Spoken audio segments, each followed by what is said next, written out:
এটি সৌদি আরবের পুরাতন অ্যান্টিক বাজার।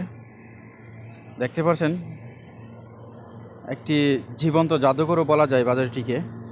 সৌদি আরবের বিভিন্ন পুরাতন আসবাবপত্র, বিভিন্ন জিনিসের দোকান, হাজার বছর পুরনো এক একটা পণ্য এখানে পাওয়া যায়।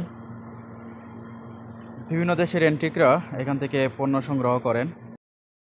বাজারটিতে প্রবেশ করার সাথে সাথেই নিজেকে মনে হচ্ছে যে আমি টাইম ট্রাভেল করে প্রায় 1000-1500 বছর পূর্বে চলে গিয়েছি।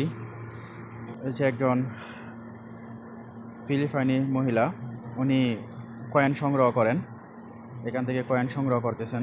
এখানকার এক একটা কয়েন প্রায় 150 রিয়াল, 150 রিয়াল প্রায় এক একটা। ছোট বড় অনেক আসবাবপত্র আছে এখানে। দুটি হরিণ দেখতে পাচ্ছেন, এগুলো জানি না কিভাবে হরিণগুলোকে আস্ত রাখা হয়েছে। এটি অরিজিনাল হরিণ, কোনো আর্টিফিশিয়াল নয়, তবে হরিণগুলো মৃত।